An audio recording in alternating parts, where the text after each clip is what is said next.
Hey guys, welcome back to my channel. So I've had a few of you ask me to explain how I compost at my home.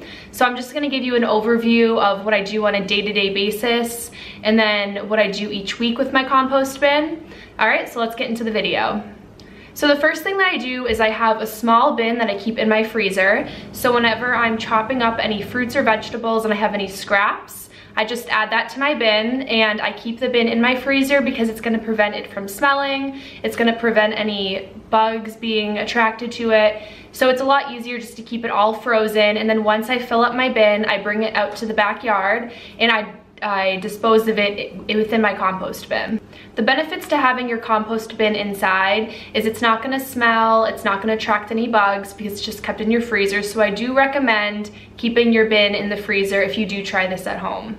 So how I made my bin is very simple. All I did was I went to a hardware store. I bought a garbage can that has the lid that snaps on. So you kind of have to use some force to take the lid off, which is good to keep any type of animal out. And all I did was I took a drill and I drilled some holes around the outside of the bin and also on the bottom, and that allows air to circulate throughout my bin, even though it's closed with a lid.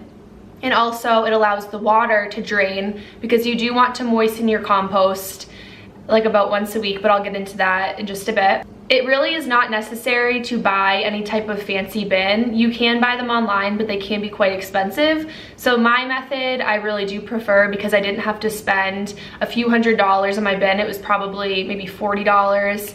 And if you have a bin laying around, that works as well. But I do prefer having a bin with a lid just to keep any small animals out. So once you've made your compost bin, you can get started on filling it up with materials. So within a compost pile, you're gonna have your green materials and your brown materials. Green materials would include grass clippings, produce scraps, plant trimmings. And then for your brown materials, that would include leaves, hay, straw, shredded newspaper. So what you would do is you would take a layer of brown materials and lay that on the bottom of your bin, and then do a layer of the green materials, and then you would do a layer of soil, and then another layer of brown material. And then once you have all that laid out, you're gonna moisten it with water, and you want to keep your pile as moist as a wet sponge. So once you've made your pile, you need to turn the pile. All that means is you're gonna mix it up about once a week, and mixing your pile allows to spread out all those wonderful microorganisms that are within your pile. It's gonna incorporate oxygen back into the compost pile, and that will increase the temperature of the pile, which helps with decomposing of all the material. So the reason why you want to, one, keep the pile turned every week and keep it moist is because it prevents small animals and hornets or yellow jackets to be attracted to your pile. I experienced that this summer.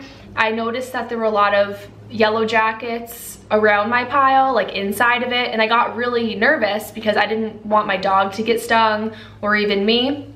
And the reason this happened is because I was not being observant of the pile and I wasn't turning it that often, wasn't keeping it moist. Any type of pest that's going to be attracted loves a dry spot and also a spot that's cooler. And if you're not turning your pile or keeping it moist, it's going to be a perfect environment for any type of animal to live in. So that's why it is so important to keep it turned and keep it moist to prevent that problem from happening. So you also need to keep in mind there are a few things you should not be adding to your compost bin. So you shouldn't add any poop from your cat or your dog. Don't add any meat scraps. Don't add the stickers from your produce. Make sure you're taking the stickers off. You can't add tea bags unless it says on the package that they are compostable.